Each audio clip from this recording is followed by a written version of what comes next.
All right, I think we're live. Just I think we're live right now, Joe. Let's see what's going on over here. If we could get up some kind of picture coming, and hopefully we should be because it's coming up. All good. Yes, I think right, we are live. All right, Larry, take it away. You're good. all right, here we go. How you doing, guys? And welcome back to the Larry and Joe Show. I'm Larry. This is Joe. We're coming to you live from our studio in New York, and we have a very special guest with us today Yes, I've that been so we've been pumped waiting about for. this, guys. This is Yes, awesome. We have none other than TokenPay CEO Derek Capo here, Derek and Capo. I just want to say before we get going that I reached out to him probably about 3 weeks ago or a month ago, and from the moment I reached out, within about 10 minutes, this interview was already set up, and to get that kind of response from somebody of his caliber, not only his caliber, but his busy life Yes, is amazing, and that just goes to show you the type of community that we're dealing with here. yes, These coins are not only about exchanging a coin, but in some case like a little family in a way. So yeah, it's awesome that he's here. And guys, without further ado, I'll introduce you to him, Mr. Derek. Thank you for coming on, my friend. Derek Capo. Derek Capo in the house. How you doing, buddy? Thanks a lot for having me. Really appreciate it. And yeah, when I get messages like that from people who are influential or whatever, I'm always willing to talk. So Yeah, it thanks was a lot again for letting us. pretty awesome to hear back from you so quick like that. It said a lot about you, and we do appreciate it. Thank you. Sure. So We just kind of like to start our show with as Joe's going to hook us up right now. He's going to get our comments going. We'd like to hear a little bit about yourself, where you're born and raised, where do you come from, so just we know you weren't just dropped from an egg from the ceiling or the sky, Derek, and this way we get a little information about your background, what's happening, So what's a little bit of your story, buddy? Sure. Yeah, born and raised in Miami, Florida. Father's from Cuba, mom's from Spain. Uh, Basically both immigrants into the United States. So definitely had that instilled, the whole immigrant lifestyle of working hard and stuff like that. I've been working with my father's family business since I was a kid. I saw that grow. I saw what a family business can, do and how it impacts, not only the customers, but also the employees and the family itself. And I saw all of that, and that really always got me interested in business, right? But didn't know what kind of business. I thought the type of business that they were in was a little too boring. And my dad kind of said, you know what, you should read this about this guy named Warren Buffett. And that got me really into the whole stock market stuff, finance, and we decided, together, hey, you know what, let's go to college. My parents never went to college, so went to Florida International University, studied finance. And then right out of that, got a job at a hedge fund as an analyst for stocks and bonds, wow. which is really rare because it was in Miami, number one, and number two, they don't usually hire non-Ivy League people in the hedge fund industry. Usually they Yes, only I've heard. hire like I've heard. Harvard and stuff like that. I've heard. Uh, but um, but let me tell you, I was really prepared for that interview because throughout college, I was so bored at school that I started reading annual reports. So I remember calling up this company that had like these annual reports. Annual reports is what a public company releases in order for people to get to know about the business, right? So I ordered like 5,000 of them, and I had them delivered to my house. And my mom was like, "What the hell are you doing? This is crazy." And I said, "This is what I'm going to be doing." And I just started reading thousands of them, and I got to the point where I understood more and more about business and how it worked, the concepts, good businesses, bad businesses. And when I got that interview at the hedge fund, which was like 8 hours long in one day, I was ready. I was prepared. I was actually giving them ideas like, "Oh, you should probably look at this," and "Oh, don't, this doesn't look good," and stuff like that. And I think they were just kind of impressed. But to me, it wasn't about that. It wasn't about impressing. It's the fact that, I really, really loved it. I was very passionate about it. And I think that's extremely important that when you're at a young age that you go passionate about stuff, like go in, all in for anything you're really passionate about. So anyway, I did that for about 3.5 years. Then I decided I was gonna kind of quit my job and kind of do something different. The goal was to get an MBA and then eventually do my own thing with the whole hedge fund industry. I decided I had about probably about a year. I wanted to take a year off. I had always been working since I was a kid nonstop. So I was like, you know what, let me take some time off. And I said, you know what, let me go somewhere that I could learn something more than just travel, right? Everybody says, yo, go travel. But I'm like, you know what? Anybody can travel. You know, it's costs you 5 grand, 10 grand. You can travel all over the world actually pretty cheaply. So I said, you know what? I'm going to learn Chinese. So I decided to go to China, study Chinese for about 4 or 5 months. I got there and I loved it. I love the people. I love the culture, the food. And I said, you know what? What I also loved was the level of entrepreneurship that was there. It was actually very, very apparent. And this is a country that, you know, basically lost everything 40, 50 years before, and all of a sudden just growing like crazy, right? So I really liked that growth aspect and the opportunities. And I said, you know, I'm going to stay. And then the financial crisis hit, and basically my entire world went upside down, because the whole thought process was, let me go learn Chinese, become fluent, and eventually I'll go back to the States and get an MBA. Was aiming to go to Colombia, which is not far from where you guys are. Mm-hmm. And I said, when the whole financial collapse hit, I was like, this is going to be bad. This is, you know, and I knew it was going to happen. We saw in Miami all like 60 condos being built, and you saw a lot of people that should not have gotten involved with real estate owning 6, 7, 8 properties, and you're just like, yes, what are you doing? And I was telling everybody, don't do it, don't do it, don't do it. And, you know, people just didn't listen. I knew it was going to happen. I had warned my family, my friends. And when it finally hit, I said, this is bad. I'm not going to get a job in this industry for 3 to 5 years, easily. And the reason is very simple. If you have every single one from Bear Stearns and Lehman and all these big, you know, brokerage firms lose their jobs, they're going to be fighting for other jobs. Yep.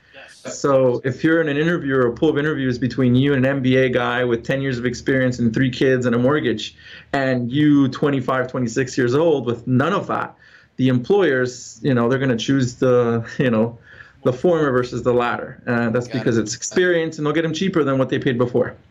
So I realized that it was not going to be good. So I said, you know what, let me start my own business, which is kind of crazy to start a business abroad in China. It was completely different from anything I'd ever done. It was an education business, so study abroad.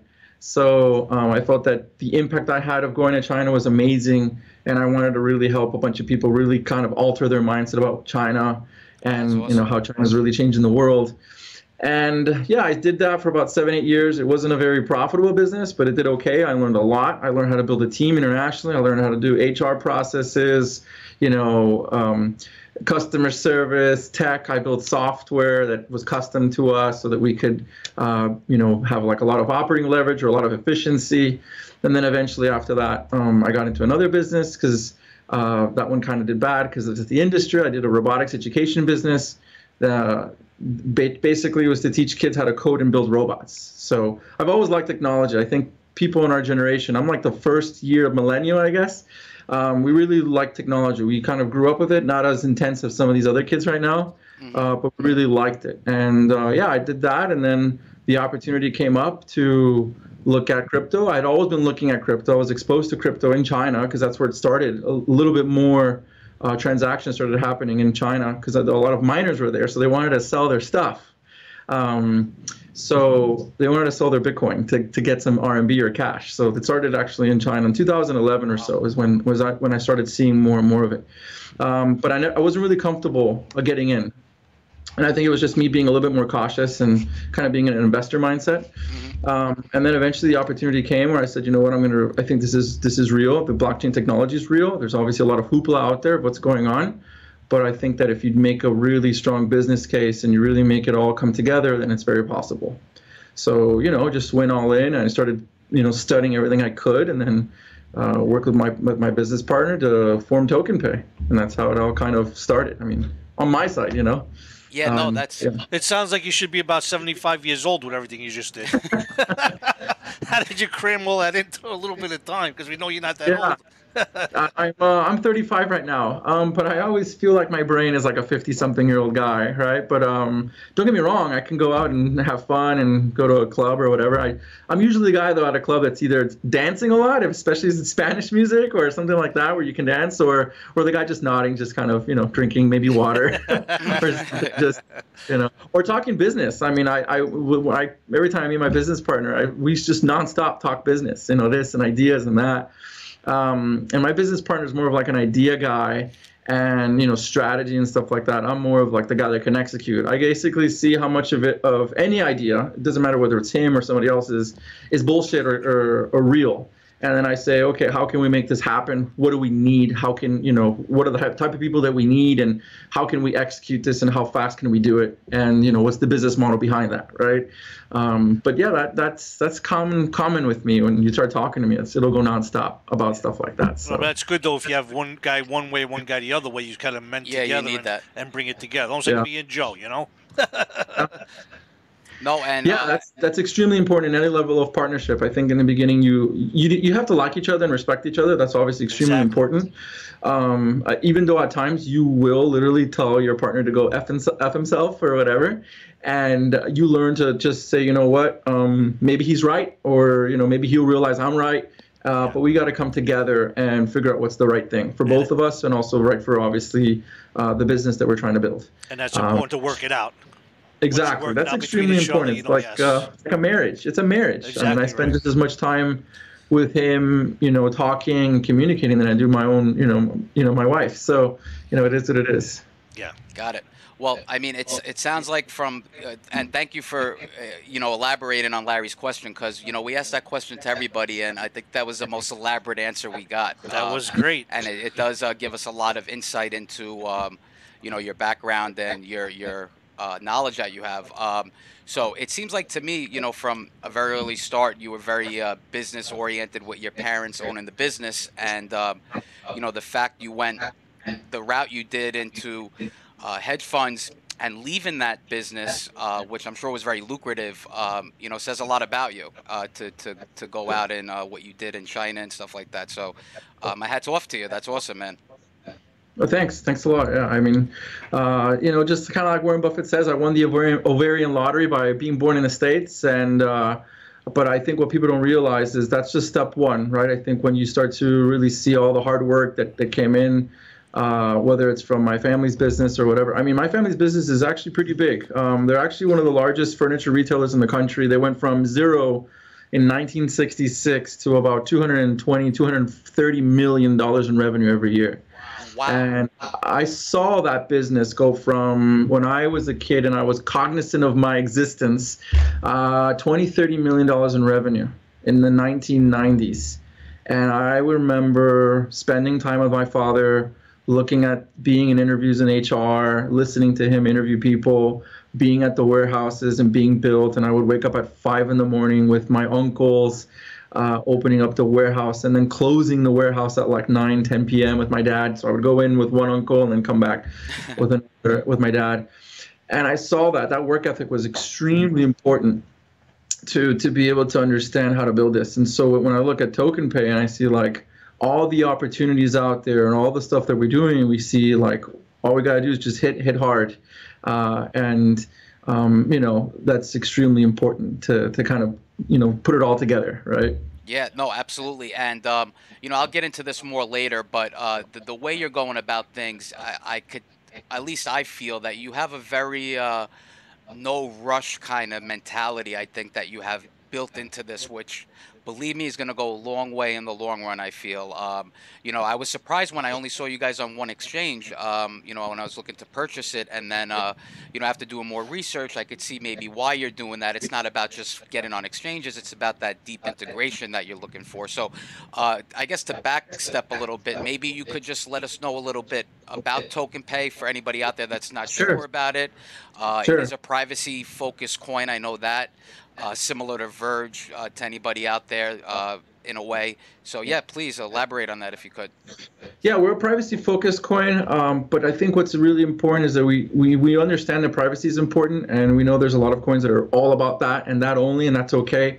But we're all about those features plus other things, right? Because we think in order for this world to coexist with a coin like ours, is you need to have an ecosystem. So for us, the important thing is to have an ecosystem of businesses that allow people to actually use the actual coin, to have an actual real utility, right? It's not just, here's a coin, here's the whole story about being private, oh, let's get on like 1,000 exchanges and let's get this to whatever, right? That's not our intention. That's not our incentives. Our incentives really are about building something that's going to last a very long time.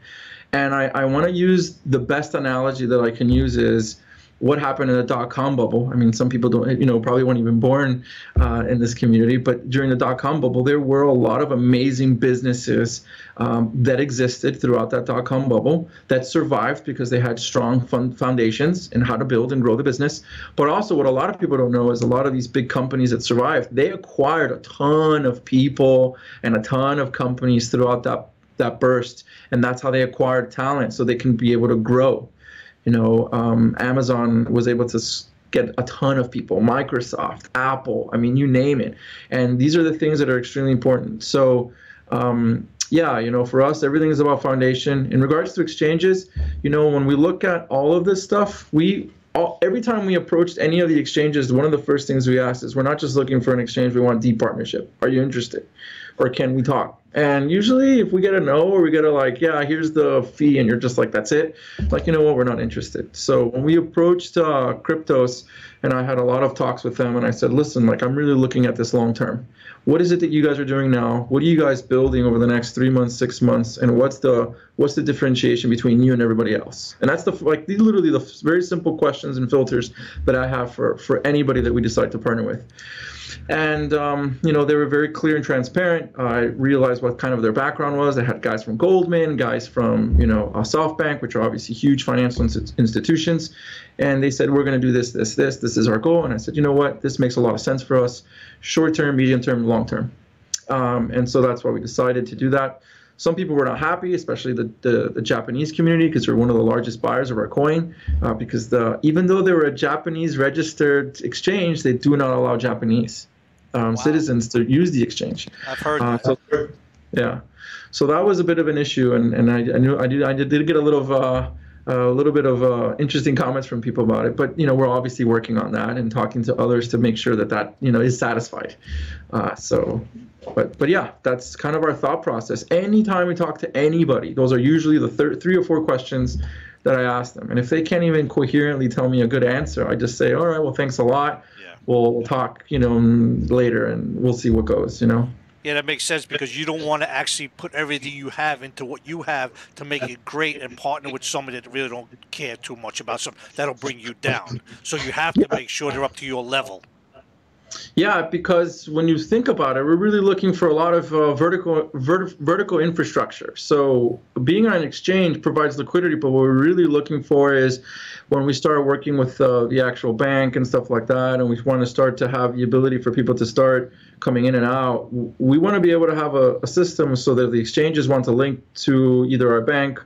It's much seamless. It's much better. It's not like this problem, right? So for us, that's one. If we want to do merchant services, whether it's regional, say Europe or Asia, or the U.S., the important thing is to have exchanges that are able to provide that quick liquidity, depending on what region it is. So Cryptos obviously has a lot of Asia, and then obviously some of the U.S.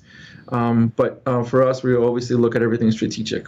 All the exchanges, we look at what makes sense for all the business plans that we have right now. Is it this one, this one? If it's not, then we'll just won't do it. Right.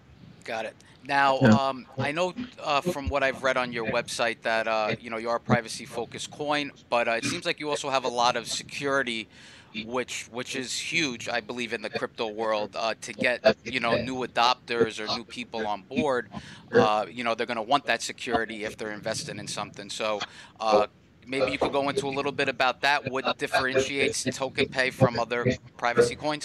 Yeah, I think the main differentiator is that you have, with our wallets, you have integrated chat so that you can communicate privately, whether it's every day or where you're talking about transactions. The dual key stealth addresses and the zero knowledge proof, a lot of the other coins have as well. So it's not something that's completely different. Eventually, over time, we can improve upon stuff like that, which will definitely separate more of the differentiation. But I think what's important is, having that plus something else. I think what happens is that the governments and the regulators, they don't really understand. They think of privacy coins as something really bad. Okay, they think it's only just for nefarious activity, and the reality is it's not. I don't want to have the fact that somebody can find out how much money or how many coins I have, and I really don't want to share that information, right? you know, anybody, I mentioned this in a couple other videos, but anybody right now who works at a certain bank where my bank accounts are located can literally pull up my name and find out everything. They can see how much money I have, the transactions I've done, etc. And it wouldn't be difficult for a hacker to do that. And I think what we see in the digital realm, or like the cryptocurrency space, is that basically we're bringing back the concept of cash back into the digital world. Okay, cash itself, I mean, if you ever get a dollar bill or anything, it's got a public address on it. It's got that serial number. That's a public address, right? The difference is there is no private key. The actual unit itself is the, you know, the actual value, right? So what we're saying is, if this is gone, if you're going to eliminate paper, which is happening every day, right? I mean, the more and more tech that we have, it's being eliminated where people don't want to use it. We're saying, you know what? We're resetting, or at least the community is saying, we're resetting, saying, you know what, we really want to have that aspect of cash. And if you're going to take away the paper, whether you stop the printers or not, we want to be able to do it digitally. And at the end of the day, any bank or any institution that wants to do any types of things like this, they're always going to have to know who the customer is anyway, whether it's a digital transaction or a cash transaction. So the regulators are just a little bit hesitant right now because they think, oh, all of it is bad. But the reality is the process and procedure is the same, right? How did you receive this cash? You know, what's your business? Is you have running a business? What is it? Was there a website? And there's so much things right now on the internet that you can find out whether somebody's lying or not. So for us, at least on the privacy side, we feel like that is the level of cash that I think people are looking for. And I think that's okay. But what we see as the extension is to build an actual ecosystem of these businesses, which is merchant services, escrow. We're also doing gambling, so that's not going to be tied to the bank, but that's, you know, kind of an ecosystem that makes sense for us. We are planning on doing a decentralized exchange, only because we feel like that's the right way to go. I think what you're starting to see is a lot of these other exchanges that are centralized, they get hacked all the time. There's always something major happening. There's always problems with KYC and bank and withdrawals. So, you know, it's always an issue. So if you have decentralization on the exchange, everybody still holds their coins. They're just using kind of this platform so they can exchange within themselves. And a bunch of other projects that we have in the pipeline. But those are kind of our core. And then from there, obviously the banking that we just acquired 9.9% stake in a bank in Germany with an option to buy the rest. But our intention really isn't to own the entire bank. Our intention really is to bring in strategic partners into the bank. So if we can get 4, 5, 6, 7 other people that make a lot of sense to us, could be an exchange, it could be an influencer, it could be an investment company, it could be another bank, it could be a brokerage firm, right? That has influences that can help us out to make this a reality, then we're okay with it, right? Awesome. So, yeah. Yeah, and we did see the news about the bank acquisition. That's amazing. Yes. Congratulations on that. Yes, very nice. Now, Thanks. what is TokensPay, I guess, strategic move in acquiring part of a bank? Is it to facilitate like a debt, or to have a debit card made, or what? You know, just an idea on what the thought process was behind that. Yeah, there's a lot of thought process of why it makes sense to do that. Number one, financially, it was a smart move to be able to do that, because we felt that eventually we're going to have to integrate all of this together through all of the businesses, the ecosystem that we're trying to build out, right? Number two, and I've said this publicly, it's important that the regulators have conversations with the crypto community, or at least the financial community, right? And I think that if you acquire a bank, you have a seat at the table with the regulators. You can talk to them, and you can educate them, and you can explain, this is what we're doing, this is how we're doing it, this is the KYC, this is the process, et cetera, et cetera, et cetera. So they become more and more comfortable with it. And then eventually those laws, if eventually they pass, you know, or whatever it is, or if there's new laws, there's always something that we say, yeah, we were part of that. And that's extremely important. Now, what's happening right now, though, is that all of these exchanges and all of these other, a lot of the other cryptocurrency projects are basically having third-party relationships with these banks, right? Or they're just a customer of the bank. And guess what? When you're a customer, you could be fired by the company any day. Wow. Where in our situation, you can't really do that. We are the bank, right, in a sense, and I mean that as not in a legal term, but I meant like we are in that control. and there's no situation where where we would be fired, I guess, in that sense. But yes, the goal is we have a seat at the regulator table. We can talk to them, educate them. We'll be able to do debit cards. We obviously will have our TokenPay debit card, where we do have plans to have a Verge debit card. And then if there's other projects out there that want to do a private label card or integrate with our system, then that's fine. We can add them as well. But also merchant services. If you want to have a merchant service business, the problem with merchant services today for the cryptocurrency world is that you can collect as much token pay as you want, but if you can't convert some of that into dollars or euros to be able to pay some of your staff, because your staff, for whatever reason, wants to collect euros or whatever, or suppliers, it's a very difficult thing. Right, so having a bank facilitates that process. So again, vertical integration. The bank is kind of like that core, and then you have the merchant services that has a business there that provides ability to connect to the bank. You have escrow. We believe more and more transactions are going to be done on escrow, whether it's at real estate, whether it's businesses being sold, whether it's domain names, And I've had emails with the CEO of GoDaddy, and it was about some other problem because of, believe it or not, no joke, it was token escrow was on their website for sale. I went to go buy it through the auction, and it ends up that they didn't have claim to have that domain to be sold. It was a glitch on their system. Wow. A big glitch. Yeah, that's going to be problems. It was a very big glitch, and I contacted. I had to fight with a customer service rep because I had a guaranteed assurance email saying that I owned a domain, guaranteed by This is GoDaddy. after you won the auction. Yeah, it was like a buy it now. Okay. Wow. And it's a guy that was trying to sell him the buy it now. What ended up happening was that guy lost the domain name, dropped it, and somebody else picked it up. But then it was owned by somebody else. Oh my God. But GoDaddy didn't remove it from the system. Wow. So I have this knack of being able to contact CEOs, and I basically guessed what his email was, and I just nailed it. Wow. And yeah. Wow. And then I emailed, and he replied back, and he's like, "Yeah, I'll take care of you." He didn't take care of us. At the end of the day, he just like, "Well, that's my team's decision. That's not mine." I'm like, you know what? Like your system is flawed. I ended up having to pay 70% more for the domain from a broker. Wow. It was a really big glitch, and I've been trying to contact him. I was like, "Hey, when do we need to talk about crypto?" Like, he didn't know who I was, and that's fine. He has no reason to know. But I'm going to be in his ear constantly. I send him an email every week. Wow. Hey, Yeah, I would continue doing That's that. what you got to do. Yeah. Every week is like, you know what? If you don't know me now, you'll eventually hear about me, and then we'll have a next conversation. Then I'll want to talk to you. And that domain name that you owe me, I want my money back for that. Like they refunded me, obviously, but I was like, you know what? That difference, I'm going to make you guys pay for it. Absolutely, 70% more. Damn, that's a lot of money. Yeah, Yeah, it was a lot. I mean, in the grand scheme, it wasn't a lot, but I mean, it was the principle. But he replied, which is very interesting. He replied, that's really amazing. It's a public company CEO. He didn't have to reply, and I think that was good that he did. But at the same time, I laid out to him very clearly the flaw in the system. Right. And when I said that, I said, "You guys messed up big time," and he just didn't reply after that. Just kind of blew it off. Yeah, that was pretty interesting. But anyway, those are my stories. Yeah, that's cool. But if we just go back one real quick to the bank situation where you got the bank at 9.9%. From what I understand, correct me if I'm wrong, in Germany, as an individual, that's all you can buy in a bank.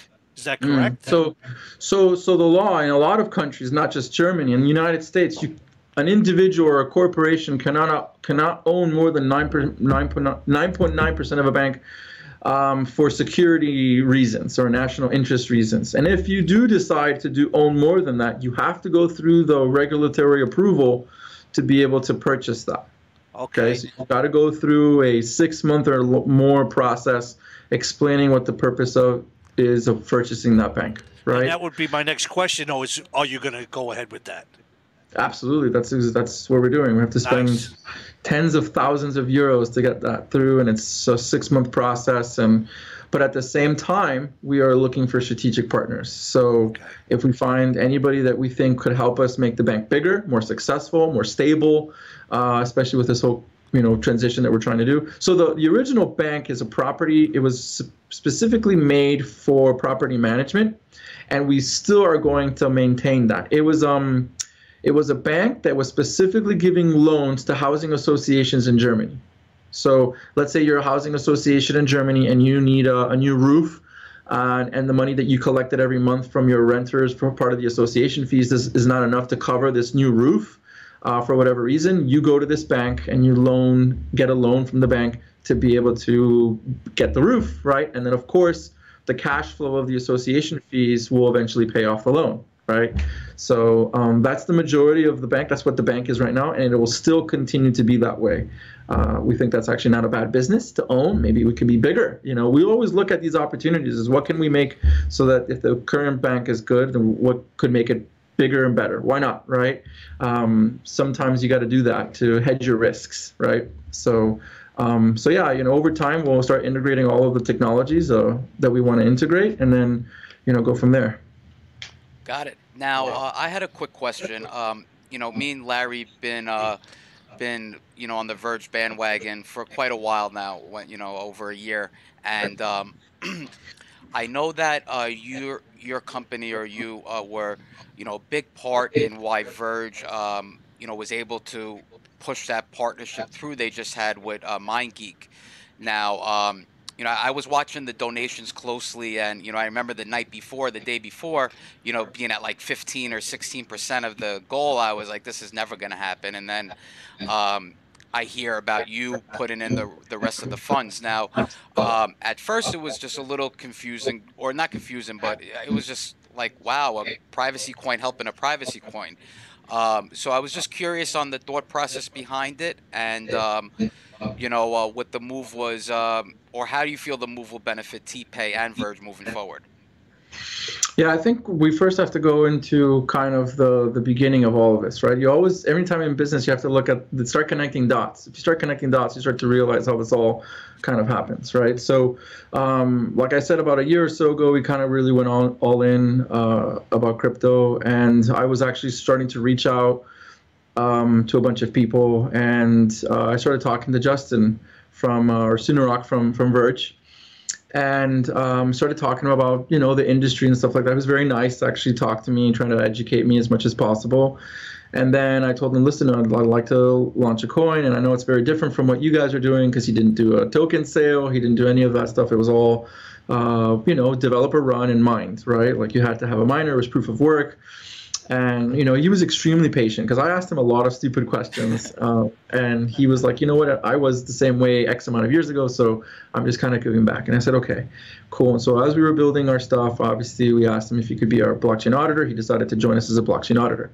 But I have always been following Verge for a very long time. In fact, Verge was like, I think when I met Justin, I think Verge was like, I think 5 million market cap or 11 million market cap. Wow. So, you know, we saw that and we were like, wow, you know, we saw the rise and we were like, wow, that's pretty intense. So what happened was I started following, I started seeing how passionate that community was. I would see shows like yours, you know, and I'd listen intently, taking notes, understanding everything. I'm a voracious reader, and I'm always listening to interviews of a bunch of people, because I want to see how they think, what they're thinking, and, you know, kind of that thought process. And so, yeah, we've been obviously in contact, me and Justin, all the time. And there was an opportunity, and he gave me a call. You know, I signed an NDA with him, and he said, listen, this is a really big deal. There's an opportunity for us that I think, you know, I think we can do. And I said, okay, fine. So listen, I will give you X amount, right? It was, I think it was about 10 or 15% of what he was trying to raise. I said, I'll give you this much. You know what? Let's, you know, get your community to do the rest. I said, okay. And then, you know, as we started seeing the donations coming in, we felt that, you know, they needed a little bit of boost. So we actually gave more. And then we started doing an offer to double donations, et cetera. And then I gave Justin a call, and I had a really, really heart-to-heart conversation. I said, listen, how badly do you want this? You know, how badly do you want this deal? And he's like, yeah, I really, really want this. This is extremely huge for us and huge for the crypto community. This is basically putting a stake on the ground that's saying we're here. It's here, it's happening. And I said, okay, obviously, you know, we'd have to work a few things out. And he's like very agreeable to everything. And I said, okay, fine, no problem. What was the intention of why we did that? Obviously, you know, to give all that money, obviously it's not something that you just kind of donate like that, right? I mean, I'm not a billionaire, right? So it's not something that I can, you know, easily give away like that. The strategic reason was our community was much smaller than Verge's. I mean, we had about 120 20-something people register in our token sale. We had at that time about maybe 10,000 people in Telegram, maybe 15,000 people in Twitter. And we felt that helping the Verge community would be able to have a lot of people that were interested in Verge to look at us as well. Right, so it's kind of like the opportunity of acquiring a customer. What is that? What is the value of acquiring a customer? So I could have spent $2-point-something million on Twitter or any of these other social platforms to get people to know me, or I can find really, really focused people who are in Verge, who know about privacy coins, who are really passionate about it, and have the opportunity to look at us. Wow, very smart. So that's one. And then also, as we're going to do the bank, we're not going to only have TokenPay cards. We'll have Verge cards. Well, all of a sudden, I just opened my consumer base from potentially 10,000 people that are interested in TokenPay cards to potentially 50 to 100,000 people that want Verge cards. Nice. Right? Another layer there, right? And then, you start to go deeper down the ripples. Now, Verge is being contacted by a ton of other companies. Yes. Well, guess what? The conversation is not just going to be about Verge. It's going to be Verge and TokenPay, right? So that was part of the, things that I talked to Justin. I said, Justin, it's not just, this. If there's another opportunity with another company, you have to bring us in, So it's just helping each other, right? So it was extremely important for us to kind of look at it this way. We felt that Pornhub is a great first step, but there's 50 to 100 other or thousands of more companies and opportunities out there. This was just getting the ball rolling, right? And I know, because it didn't do a token sale or anything, we had that capital. We felt that it was a smart move. Some people did not understand that, and it's the business mindset that we have that actually starts to resonate. It's like, this is why we're doing this, and you're not going to realize it now, but you got to realize that we're trying to build a long-term, sustainable business that actually will be around. If there is a crash or collapse of a ton of other coins or projects that fail, we'll be there because we have an ecosystem, we have partnerships, we have real things happening, and we'll be able to survive. And that's the mindset we had from day one. And that's an awesome mindset. Let me tell you something, dude. Just what you just said in that last few minutes was definitely very, very good and inspiring to hear that, how you want to work together to make things grow, and how you took your mind to say, I can put 2.7 million over here, but in a smart way, I'm going to go with Verge, and it's going to create even more of what I need, which is, that's your train of thought is awesome. Yeah. Yep. Yeah, I think what I've realized, and I think that there's a lot of immaturity with the crypto community, and I think that there's all these fights between this coin and that coin and that. And you know what? For a few years, I think that made a lot of sense because everybody's trying to differentiate themselves. And to my extent, I just felt like there needed a little bit more maturity in kind of this fighting. And I said, what's the point of fighting? Do you not realize who you really are fighting? It's not each other. It's actually somebody else out there, right? Yes. It's kind of like the analogy that I give a lot of young students, because I used to have a lot of young students come in from my China business, and I said, you guys think the competition is the 30 students in your classroom in your high school. The competition is not the 30 students in your classroom. It's the kid in China, the kid in India, the kid in other parts of the world that are studying 12, 14 hours a day because they don't have a choice, because it's either they go to college to get a really good education or they go to the factories. Wow. Now, so yeah, that's cool and awesome, man. Now, also too, you're talking about with Verge, when with MindGeek and Pornhub, it kind of is kind of stagnant right now. The price of the coin and stuff, and we always said that Verge coin was just a little undervalued, and we thought once this came out with the MindGeek and stuff and TokenPay with you, things were going to kind of burst. It's kind of slow. What do you think is causing that? Do you have any idea like what's happening there? Yeah, I think right now, what's happening is people were, there was that whole buy on the rumor, sell on the news thing. I think there was definitely a lot of hype with all of this. I think what people, and it's the right mindset that it is undervalued. We actually own a lot of Verge because we felt that not only was it strategic to give for the crowdfund, but also strategic for us to actually own a lot of Verge, because anything that TokenPay does that benefits Verge, we will benefit as well. Exactly. So, so we look at it as like a good long-term, purchase that actually makes sense for us. Now, what's happening with the price? It's hard for me to comment on why it's so low, but what I do think is happening, I think what's more strategically important is that now a lot of other companies are starting to look into Verge, big companies, yes. Companies that are not part of the same industry. And I think what's going to happen is you're going to start to see, within a few months, just a trickle of constant companies adding and adding and adding and adding and adding, and then all of a sudden you start to see that it's not just MindGeek, it's 50 other companies, and then you have the catalyst with the bank. Now you can have the debit cards, you can have all of that stuff. So we feel that the stuff that we do will benefit Verge, and eventually people will realize that. And I think the things that we have merchants being added for both of us, that's also going to help it. So for us, we have to focus on the fundamentals, focus on the actual partnerships that make sense, and eventually all the other stuff takes care of itself. Exactly. Got it. Now I have a quick question. As far as the market cap, the total coin supply, maybe you could speak a little bit on your thought process behind keeping it low like you did. I think at 25 million cap, compared to Verge, I think has 16 billion. I personally, feel that the lower coin volume total supply is a benefit, but I'm just curious on what your thought process was behind that. Yeah, for us, it was more of kind of like an ode to Bitcoin to be close to 21 million and not be 25 billion. But also, we realized while we were going through this whole token sale process that there was like a lot of these ERC20 coins that were doing billions and billions of coins and selling it for a penny or so or whatever. And it just kind of reeked of very scammy, right? And we wanted to really stick to a BTC price that was linked to BTC price, and not something that was like a penny or anything like that. It does not mean that it's not a bad idea. In fact, there are other... Hold on one second there. I think you're breaking up a little bit. Give us a second here. Oh, what happened there? Could you hear us, Derek?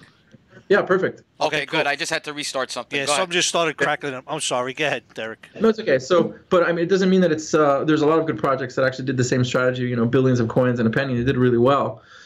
So it doesn't mean that maybe another project that we do or whatever does it. It's fine. But for us, it was just an ode to Bitcoin to be close to the 21 million. We figured 25 was a nice round number. Nice. And that's it. That was really the thought process. Eventually, I think, people do get a sticker shock. Oh, it's 10,000, for a Bitcoin or whatever it is. But it doesn't matter. If you have like, 0.00000 ability to do transactions, it doesn't really matter at the end of the day. Cool.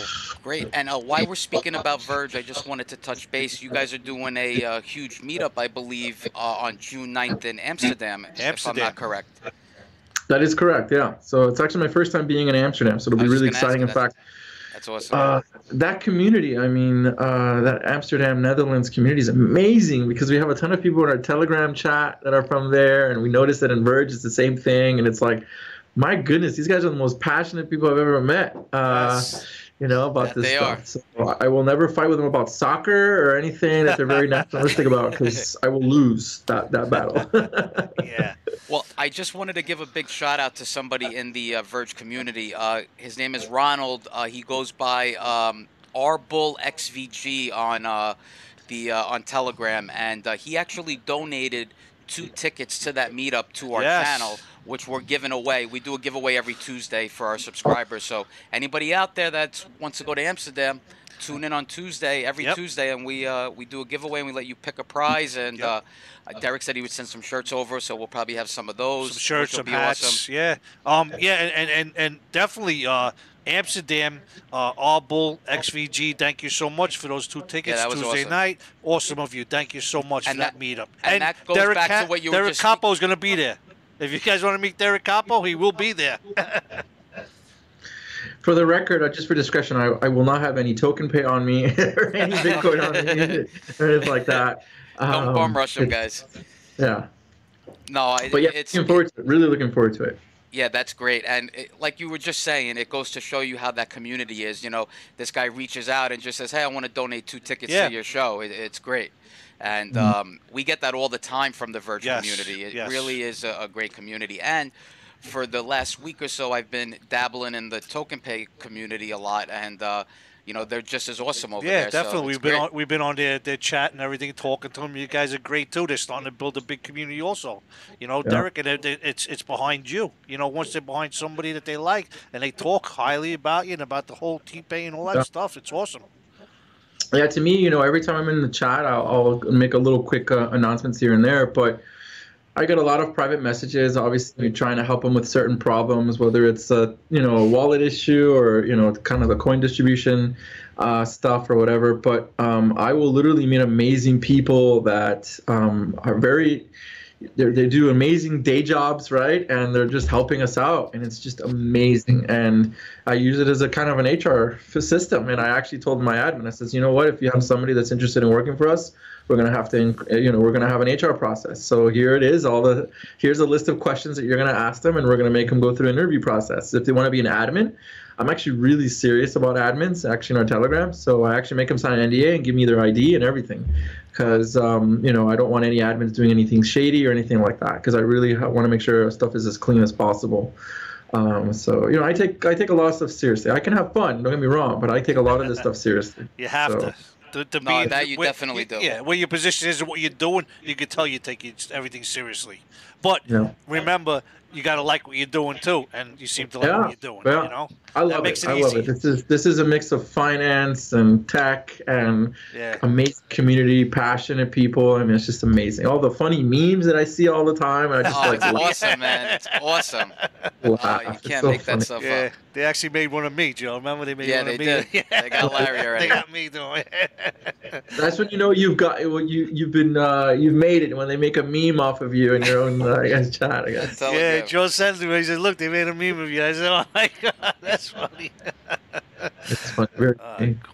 Now, I guess, I know you have, we have a little bit more time, I guess. I know you had a function, and we appreciate you taking the time to come on and do this. Maybe you could speak a little bit, moving forward. Anything big that you want to talk about happening in the next few months with the coin? Anything like that?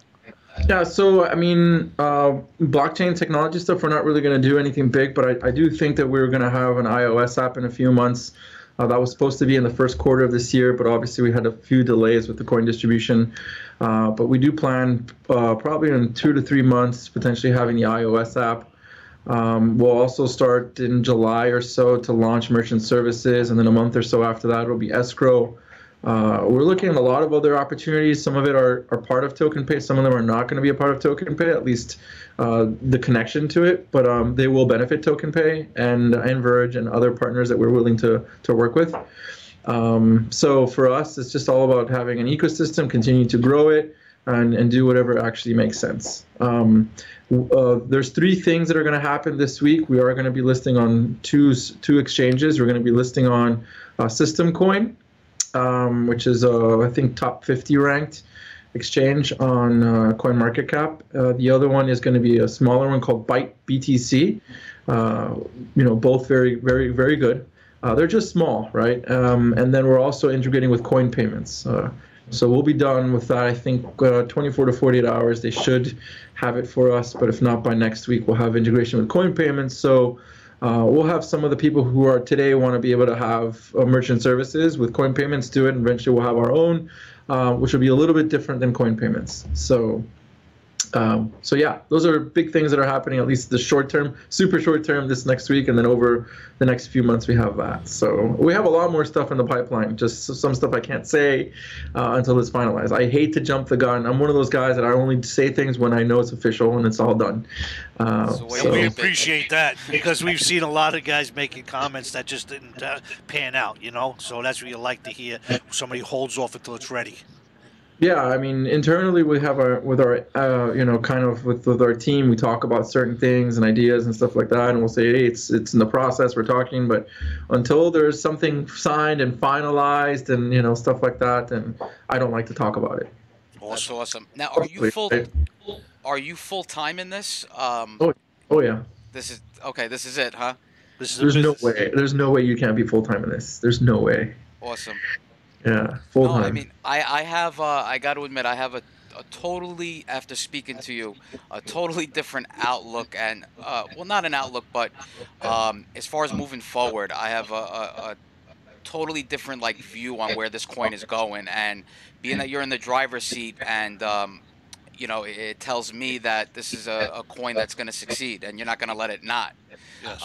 Which I think is going to be huge for the crypto world in general, and we appreciate what you do, man. It's awesome. Yeah, for us, we're all working. It's a huge team. It's growing every day. It's not just me. I talk to my partner all the time. Believe it or not, we actually make sometimes strategic business decisions based on conversations we have with the admins in Telegram. I mean, we're talking about like whether we do this or do we choose this, like whether it's a logo we're making for this and stuff like that. There is no way that I can do this by myself. It's physically impossible. There are not enough hours in the day to be able to do it. So for me, it's more of like the opportunity to work with guys that are in like the Telegram and the people that we're hiring full time, and that's extremely amazing to have that opportunity. And I'm so happy working every day. I get up and it's not work. It doesn't feel like work. It feels like I'm building in this amazing thing, amazing project that I think that's gonna do amazing things. And there's gonna be some hiccups here and there. But to me, it's just what's the end goal and what do we got to do, and what are the solutions, how we get there, and we'll move forward, right?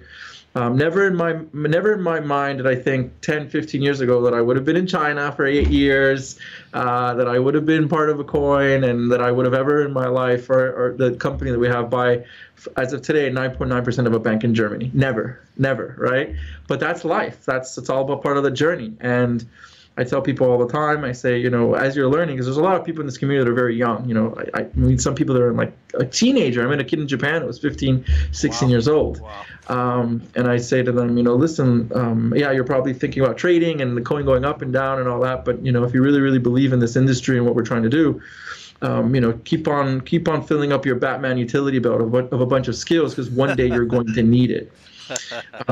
And that's really what it is. All of this stuff that has accumulated over the past 30-something years has all started to come together, And I think a lot of people sometimes get really frustrated at a certain age of, why haven't I done this? Why haven't I succeeded here? And I'm letting you know, I'm a living example of, I guess, constant failure, to some extent, and finally getting to something here and putting it all together and saying, okay, now we can do it. Let's go. So yeah. Now, just real quick, Joe, I don't want to cut you, but what they say about failing, it's not how you fail, it's how you pick yourself up and keep going. Yeah, and it's extremely hard, because I can tell you several points in my life that I've had close to nervous breakdowns, where I remember literally being in my apartment, crying on the floor, thinking, what the hell am I going to do with my life? And it happened when the financial crisis hit. I was somewhat pseudo pigeonholed by being a financial analyst, and that was the kind of business that I should be in, because that's what I should be in. And that was a little bit of stubbornness. And I remember my dad, talking to my dad, and he was like, you've got different skill sets. You know how to sell, you know how to talk, you know how to, you've seen us, you've been working with us since you're a kid, use those skills. I don't know what the hell it is you're going to do, but just do it, and we'll support you. And then again, when my business was failing in China, it was just extremely stressful, having to cut that down to the bone. And it was like having to lay off people because the industry went down. It wasn't that I did a bad job, right? It was just the industry. It's like, it's just the most worst thing in the world. And, going through that and having to join another startup and start from scratch and trying to work with a team where you're not like really the boss. You're one of the bosses, but you're not the boss. Yes. And it was very humbling to go through that. And I remember, talking to friends and family. I'm like, I really don't. I need to be the boss in a way, right? But I gotta do this because I need to pay my bills and I need to do what I gotta do. And yeah, it's extremely frustrating. But I think if you continue to keep at it, you keep educating yourself, you keep reading and learning, and find people around you that are going to lift you up and help you out, not bring you down. Those are extremely important things that I think really, when I look back, I say, what, that really helped, So I know it got a little weird emotional, I guess, but I think it's important that people understand that this is not a linear thing. This is not something that was just magically happened. There's no Wizard of Oz, it's, controlling all of this. This is real. This is me and my partner and a bunch of people that are helping us out. And to them, I thank them, and we have so much shit to do. Yeah, it seems like you got your work cut out for you, but that's great, man. And like Larry said, if you love what you do, you're not working. And, I truly believe that. So that's awesome, man. And, we come and do this show every week, and, we're not really making anything off it, but we enjoy it. Yes, and we like it. That's why we come back, and been doing it for a year now. So we kind of know how you feel on that getting up and sentiment. doing something you like and just doing it. You know, it doesn't matter what's happening and stuff. And we love Yeah, doing this, and we love having guys like you on the show. that's great. No, thanks for having me. Really appreciate it. Yeah, no problem. I guess a couple quick questions, and then I know you got to get out of here. As far as the crypto, I guess, scene in general, let's say a couple of years down the road, do you still think BTC is king?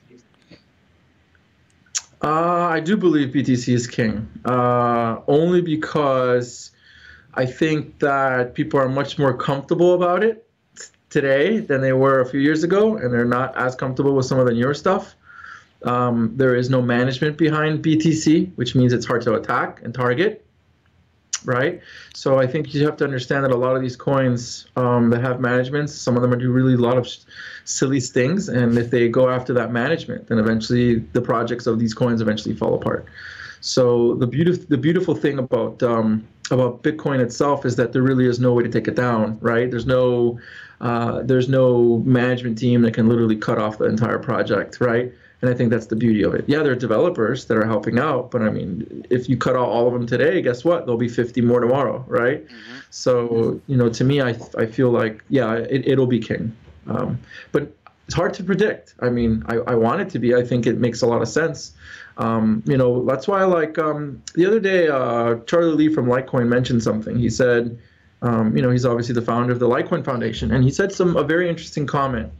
He said, if I want this to be really truly decentralized, I eventually have to step down, right, from the Litecoin Foundation. And a lot of people are like, oh my God, Charlie Lee's leaving, and they try to create this crazy fudge. And I completely understand what he was trying to say. He says, if I want this to be like Bitcoin, where there is no somebody that they can take down, whether it's a regulator or whatever it is, take down and say, that's the guy. He's basically saying, that's why he sold most of his stuff. That's why he said, yeah, I'll eventually leave because I want this to be decentralized. And I think that's the right move, the completely right move. When you have somebody like a Ripple that owns 60, 70% of their coin, and they're working with banks and doing a bunch of like this stuff, if all of a sudden that infrastructure falls apart, Ripple falls apart.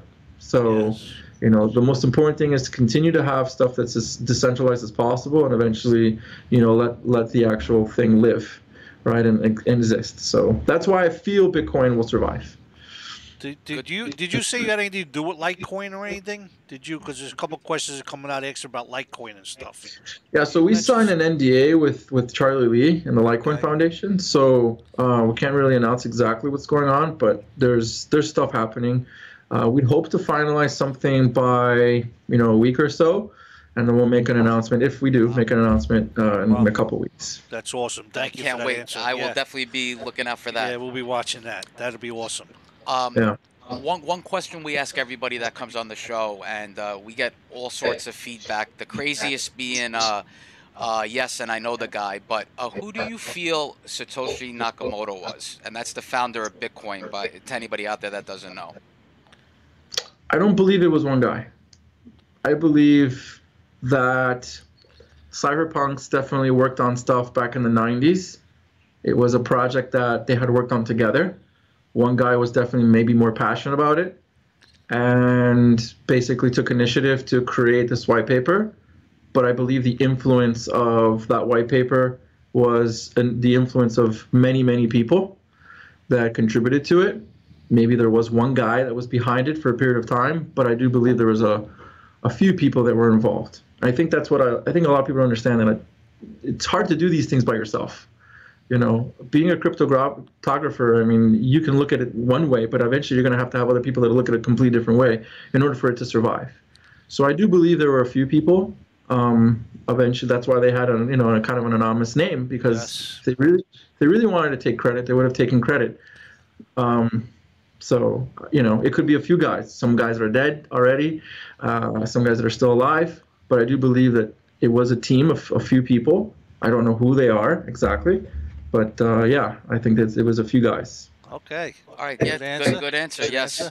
John McAfee, by the way, was on our show, and he said, yeah, and I know that he's alive, and I know the guy. I was going to have dinner with him, but I don't want to. That's what John McAfee said. I would have did him if I didn't want to eat with him. Yeah, I don't know. I mean, maybe he does it for clicks or clickbait or whatever it is. But I mean, who knows? I mean, you have guys like Craig Wright come out, and I've listened to his podcast, or not his podcast. I've listened to interviews. I tell you, I read a lot, and I try to understand like who's the real guy. And I get to a point where it's like I don't really care who the real guy is, because I think what he did, or the group of people that did this, basically. Nobody really wants to claim that they are the original and have real proof, because if they do, then they're scared. They're actually genuinely scared of what could happen to them. So they have every incentive not to say anything, right? Yes. It's a group of guys, maybe they're just, that's why I said maybe one of them died already. So there's no way that they're ever going to do it, right? But somebody to come out and say, I'm the guy, I'm the guy, I'm the guy, I have proof that I'm the guy. Is it possible that there are other cryptographers that actually made something similar to this, but actually didn't release a white paper at that time or whatever it is? Yeah, it's very possible. But there's probably a guy out there that invented the second light bulb, right? Or was the guy. So there's a lot of stuff out there that people, Tesla was not the first electric car, right? There were others. So there's always something like that. So that's always a true story and the reality of the story, right? Yep. So yeah. Good answer. I appreciate that. All right. I guess, is there anything, don't you have two questions? Oh, yeah. One more. Sorry about that. I have to remind them, so they have two questions. What was the cheapest Bitcoin you ever purchased? It was actually in 2011. Wow. But it was very small. Again, how do you, do it, right? So I think it was a few $100s. I'm trying to remember. It was in China, though. Okay. It was very small. It was a very small amount, right? Because you just we didn't know what it was, and right. Very speculative, and it was in China. What the hell am I going to do with it, right?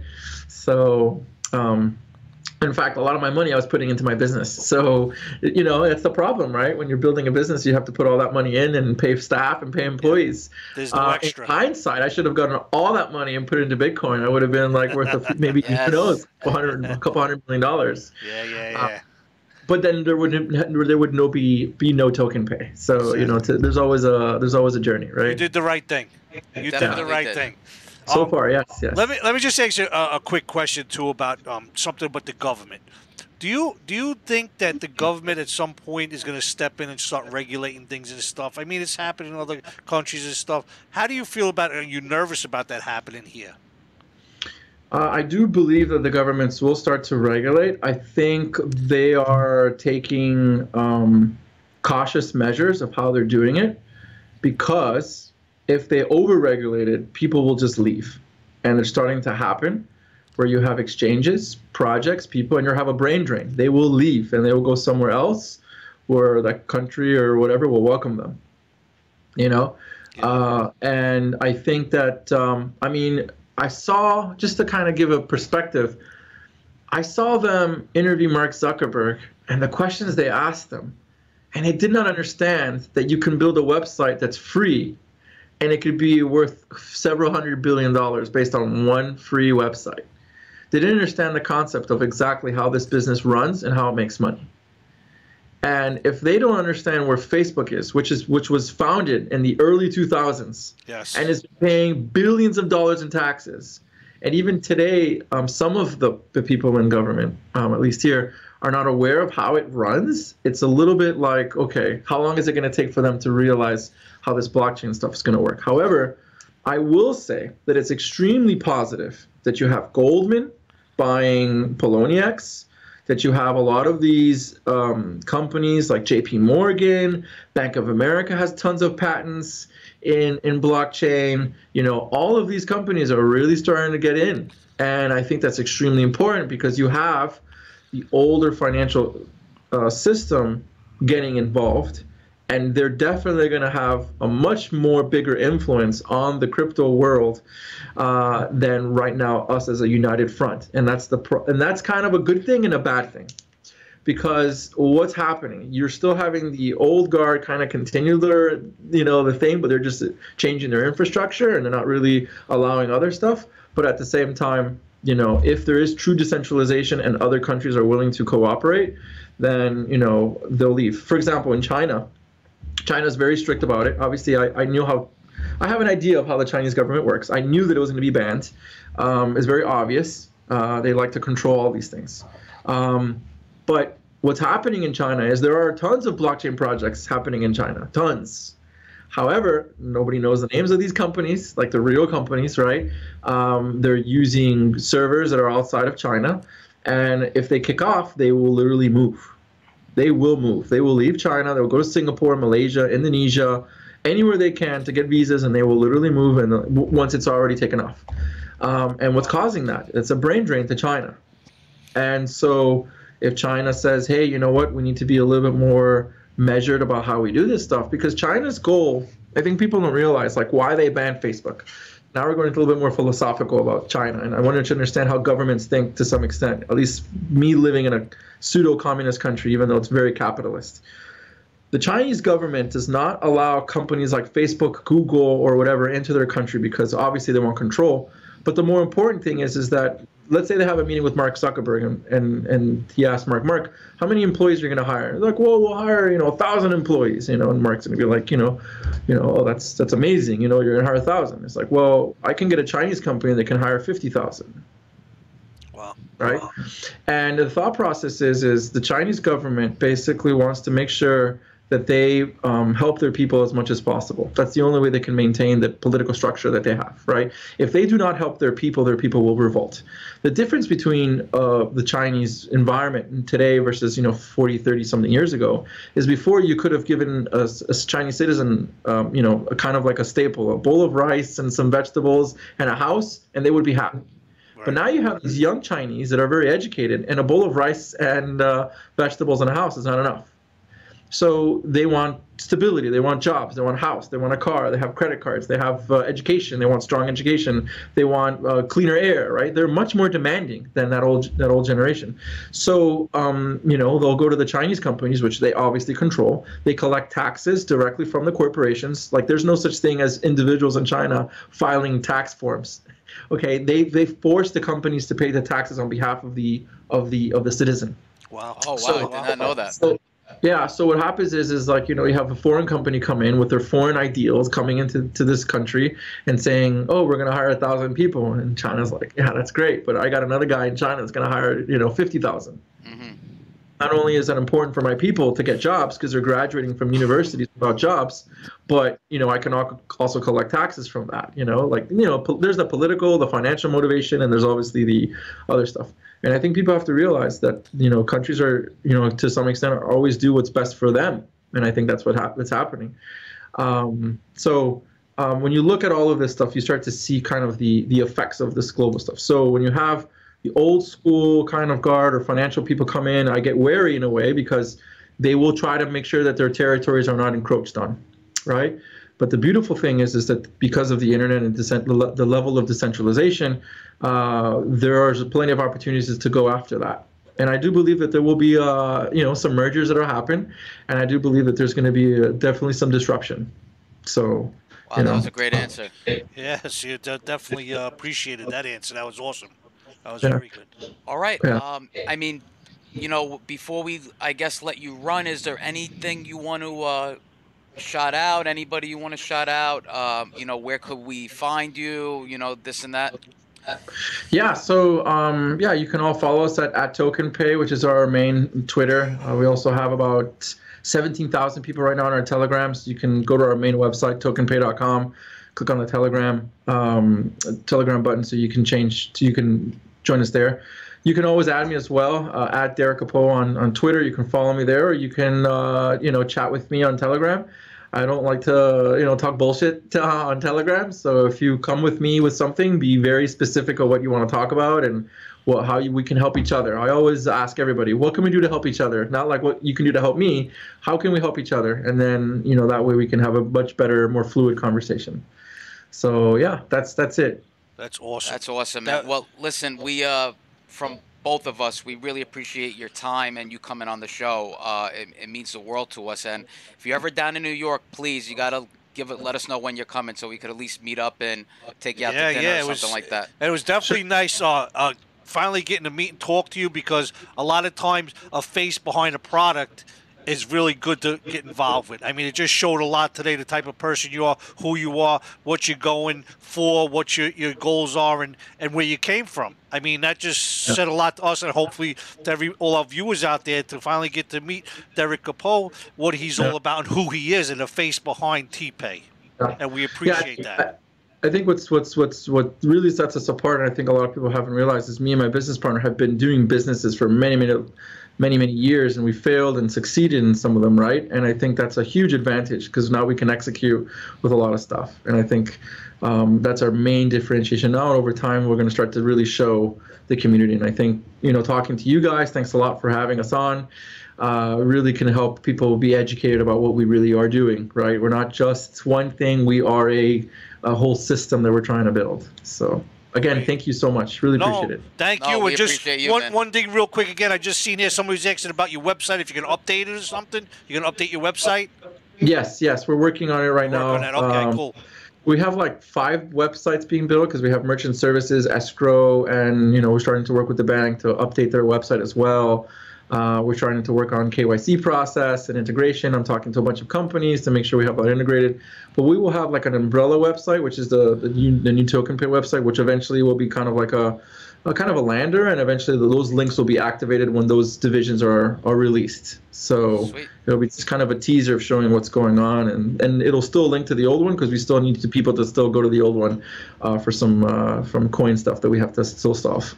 All right, cool. And a lot of people too asking about if they can. Are you going to have a site where they can buy T-shirts or hats? I know you're going to send us some for our giveaway, but how about you to be selling some? Yeah. We're gonna launch a website called TokenCity.com, and eventually that's where you're gonna buy licensed apparel from TokenPay, Verge, and a bunch of other stuff, some other themes, stuff like that. Maybe we'll make the Larry and Joe Show T-shirts. Awesome. You can buy stuff like that. So the goal is to have an actual functional business with the logistics and stuff to be able to execute and ship out worldwide and stuff like that, collecting TokenPay and Verge and all that. So well, you got all the right answers, Derek. I'm telling you. Yeah, that he does. I'm telling you, you're on the ball with everything. Sometimes you could ask and say, "Well, we're not sure." Nah, you got the answers. You're always saying good stuff, buddy. I appreciate that. No, I mean, for me, like, you guys asked me in the pre-show, there's anything that, we can do, ask or not ask. It's like, go for it. Ask me anything, because I'm an open book. And if there's something that I don't know the answer to, I'll say, hey, I'm sorry, I really don't know. But, that's interesting. I'll look into it, Right.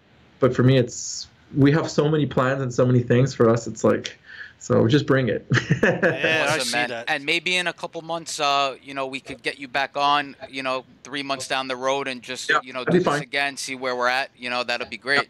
Yep. Yeah, I'll do my circuit. Yeah. Yeah, cool. Because there you go. I tell you, we could talk to you now for another hour. I love talking to you. It's great. We can talk another hour. I know you got family things to do and stuff, though. We appreciate you being here with us. Thank you so much. No, thanks a lot, guys. Really appreciate it. All right, Derek. We'll be in touch, man. Thanks again. Oh, no problem. Thank you. Have a good night. All right, Derek Capo. Derek Capo. Awesome, guys. Awesome stuff, man. Wow. He had all good answers, guys. I'm telling you. You guys asked about T-shirts. They're building something on that. He's getting into the banking. He's got his things going on. Just great stuff. And like I said to him, it was really nice to talk to him and see the face behind the TokenPay and see what it's really like. And he's the real thing. I tell you guys, he's the real thing. Absolutely. And yeah, man, my outlook on TokenPay right now is so different than it was an hour ago. Yes. And I said this before, another young guy, man, doing his thing. And, we'll go more into this on Tuesday, but I think a lot of what's built into him is the relationship that he had with his parents when he was younger, and being in that kind of environment, that really is why he is where he is today.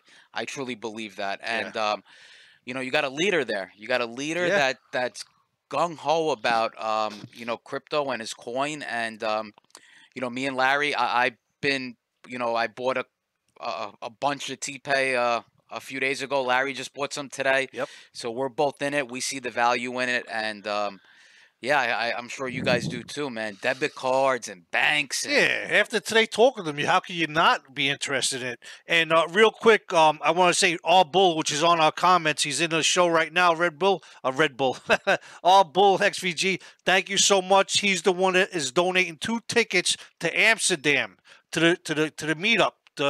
Anybody who's interested in that, come back Tuesdays, every Tuesday night. We're going to be giving away the 2 tickets. If you happen to be lucky enough to, want to go and get it, we have 2 tickets from All Bull yep. XVG. And Appreciate it. that meetup is on June 9th. Yes. Sunnerock and Derek will be there, as well as I'm sure a bunch of diehard TokenPay and Verge guys. So, hey, if you can make it to Amsterdam on June 9th and you want to get your shot at winning some tickets, Tuesday nights. Our Bull XVG, every Tuesday we give shit away. Yes, we do. We give shit away, and we let you pick, from a bunch of prizes that we have. So, that's really it, man. What a good show, huh? Yeah, thank you everybody for being here. I mean, again, guys, I was watching the comments. Philosophy was in there saying a lot of good things, like, he's a funny dude. Wesley, El Hernandez, Wilson was here, Mambu C, Ray Redder, they're all here. You guys are always here. We appreciate you being here. We really can't say hello to you too much while we're doing the interview, but I definitely seen all you guys are in there. And we appreciate you being here. And as always, keep coming back. Come on Tuesday. See. Oh, also Tuesday, Belinda Aracco sent us some things. I'm not going to say what it is, but come back Tuesday. We're going to show you what Belinda sent us. Yeah, that was awesome, Belinda. That was pretty awesome. We appreciate that. So that's a little surprise we got in the mailbox today from Belinda. Somebody just donated knock 20. I think that's... Wow. I'm not sure what it is, but Nordic Marius. Nordic Marius, thank you so much for the 20. For your donation. Thank you, man. Appreciate nice that. interview, guys. Keep it up. That's awesome, man. Thank you so much. And, to everybody in the Verge community that's going to eventually listen to this. Oh, and another thing, guys, podcasts. Yes. All our interviews will be uploaded to iTunes as well as Google Play soon, but they're on iTunes now. So if you want to catch any of our interviews from the past, and then this interview in a couple days will go up on a podcast format. So yeah, if you want to listen and you can't watch, that'll be an option for you guys. Cool. And Samuel Dubeck asked about the debit card. He talked about that a little bit, Joe. Yeah, we went into that. Yeah, he's working on that now to try to get it going once with the bank. So really wasn't too much to talk about, but it's definitely coming. 12 Cup Pizza, what's happening? MIKK. Everybody, man. Yes, again, glad you were here. Glad you watched. It was an awesome interview. We really appreciate Derek. Yeah, we'll come back on. We'll be here Tuesday to, I guess recap it and yes, we'll talk go about over Tuesday. Everything, and we'll give the prizes away. So make sure you're there. And yeah, guys, we appreciate your support. Thank you so much. Yeah, we're back. We're back. Yes, we're back. We were gone for a while. We are back. 2 weeks. Yes, I'll tell you this. So, we both work full-time jobs, so it's it doesn't get boring or tiring, but that little break, it refreshes you. It really does. I feel good. It really does. Philosophy said I looked thinner. I don't know. I think I ate a lot, Phil, on that freaking vacation. But if I look thinner, that's good though. Thank you. It's the black color. It must be the black. When's our next big interview? Next Saturday. Yes. Okay. So next Saturday we have Coin Gorilla coming on. We spoke to him about a week ago, and he said he was still finalizing everything as far as the G coin goes. So I'm pretty sure if you signed up, you will eventually get your G coin. But he'll be here next Saturday. The following Saturday, we have our first female guest coming on the show. She's got a very interesting story. I'll just leave it at that. Yeah, that's going to be an awesome And then the interview. following weeks, we have a couple of the coins that wanted to come on that seem interesting to us. We get a lot of requests, and we try to just bring what we kind of believe in. We just don't want to put anything out there and put any coin out there and just interview anybody. We want it to be, interesting in things that, we believe in. And, we talk about Verge, we own it.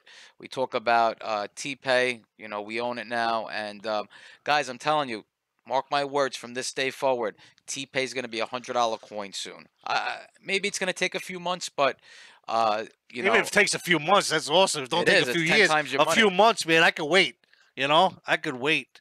That's nothing wrong with that. I mean, it just definitely it looks good. You know, and again, this is not financial advice. We don't tell anybody what to do with their money, how to spend it, right, Joe? No, not But at all. this thing just and just after, like I say, talking to Derek again, his inspiration on it, his drive, his you know, it's another Sunarock, it's another Coin Gorilla, you know, it's another Mike Stollett. All these guys we talked to that we had on, Dan DeBeck, you could just read it and see in their face how excited they are about their business and their coin and what they're gonna do about it. And it's nice to look at charts. It's nice to look at this and that. When you actually get to talk to the person behind the whole situation, it changes a lot of things because you can actually read what they're thinking or where they're going to go. They're not full of crap. They're really, you know, into it. They want shit to work, and it looks like it's gonna. Absolutely. All right, guys. Well, on that note, I guess we're out of here. Great show. We'll see you guys Tuesday. Make sure you're there. And thanks again, R Bull, for the donation. We appreciate it. Yeah, again, And Tuesday, Nordic, be and here. Nordic. Our Bull, appreciate it. All our mods, you did a great job today. Thank you so much for everything. We love you guys. We appreciate you. And come back Tuesday. We're going to be giving away tickets to the Amsterdam meetup. We're going to show you something that we got from Belinda Arocco. I hope I say your last name right. Arocco. Maybe we even scratch a Belinda. ticket. I bought it back a couple tickets from down south, man. Yeah, we might have to do that. We might scratch a ticket. Hit the lucky table. Yeah, we'll hit the lucky table. We're going to scratch a ticket. All right. That's right. I almost forgot about that, Joe. And Good. remember, guys, if we win on these tickets, you know, we cut you guys in if it's a big win. That's so, right. Exactly. Anyway, right. We're out of here, guys. We'll see you Tuesday. Thank you for being here. Derek Capo. Thank you so Guys, much. follow this man. He knows what he's doing. Jump on board. TPAY is the coin. And Quertos, QRYPTOS exchange is where you could sign up and buy some right now while the price is low. Mark my words, guys. TPAY to the moon, 2018. And I haven't been wrong yet. See you Tuesday, guys. Peace out, Thank you guys. so much. Love you guys.